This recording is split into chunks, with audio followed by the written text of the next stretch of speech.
sums up the situation that Israel is in now. That every time it does anything that any other normal country would do to defend itself, it is condemned. Right. So let's talk about all of these aspects of what should Israel do? What is the best solution for Israel? What do they need to do? What can they do? What is your you have the perspective of having lived there. You have this perspective on understanding the Israeli press. So let's talk about, and I want you to do most of the talking. How do you see this dilemma in current terms? What do Israelis see as the dilemma and how it should be handled versus how the American press deals with it? Well, I'll tell you. That's why I'm asking you, Naomi. I'd like you to tell me. You say, what can Israel do?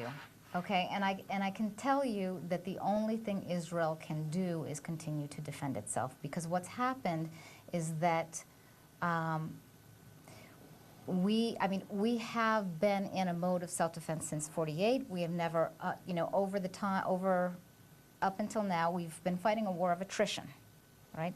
We have active wars with like the Yom Kippur War, the 1973 October War, Yom Kippur War, the 1967 Six-Day War.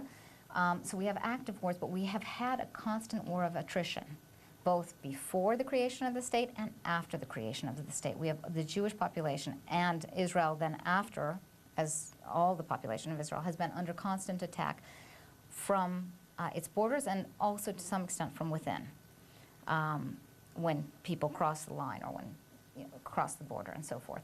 So Israel, there's, as far as, coming up with some kind of, people say, well, what can Israel do to create peace? And I have to say that Israel has done every single thing it can possibly do to create peace.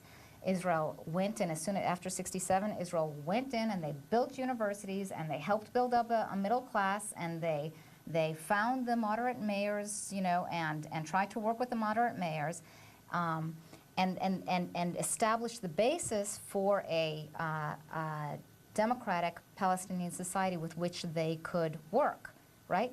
But that didn't work. What happened is you had terrorist organizations infiltrating and bringing in money from the extreme, the Islamic extreme and the secular Palestinian extreme, and that destroyed that possibility of peace, right?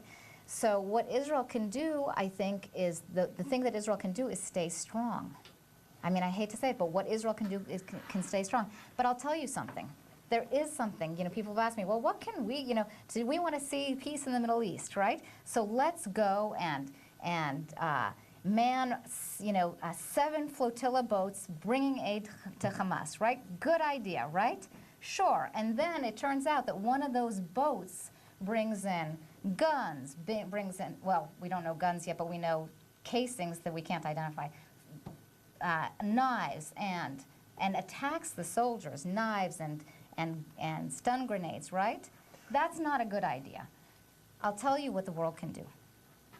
The world can say, if we want change, it must be nonviolent change. You cannot change the status quo. You cannot call yourself a peace activist and be okay with violence, right? So if we're going to negotiate and we're going to sit at the negotiation table, great, we can sit at the negotiation table. But Israel has been at the negotiation table, has been willing to give up land. We saw that it gave up land to Egypt. We saw that it gave up Gaza, right? And what happened? What happened when we gave up land to Gaza? Well, they attacked Sderot, right? Instead of attacking the Jews who were living in the Gaza Strip, they now attacked Sderot. They attacked Ashdod, our major city, right? So we've been at the negotiation table. There's very little we can do but stay strong. But there is something that people outside of Israel can do.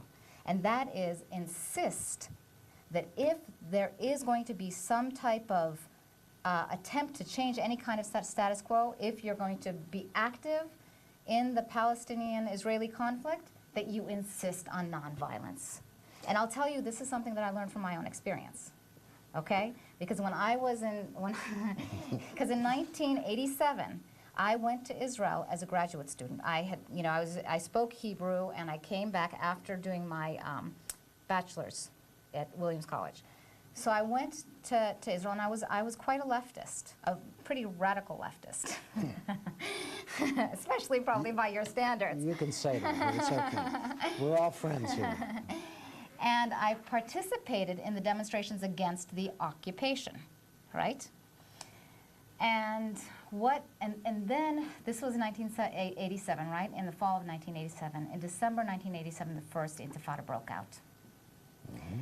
And I remember walking down the street because I was waiting for a bus to go home, and I remember and the bus didn't come.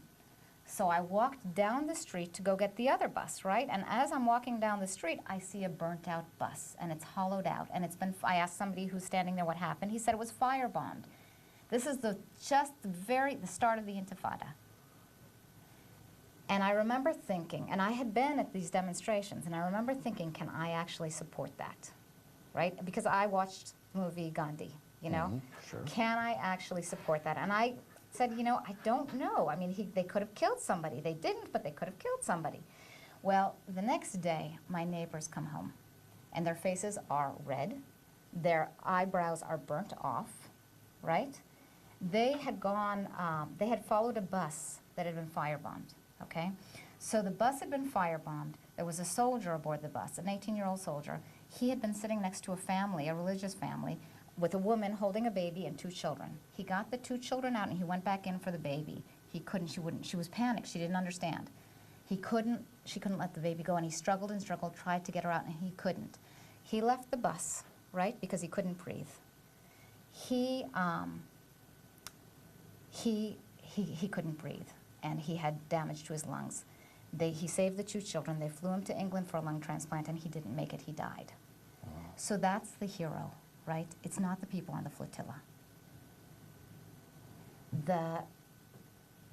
The only way that we're going to have peace in the Middle East is that people are peaceful. And you cannot say that it doesn't matter who started first, right? You cannot say that. Because unless the peace activists are peaceful, you cannot have peace. And I'll tell you, because every single Friday there's a demonstration against the wall that's being built in part of Jerusalem, right?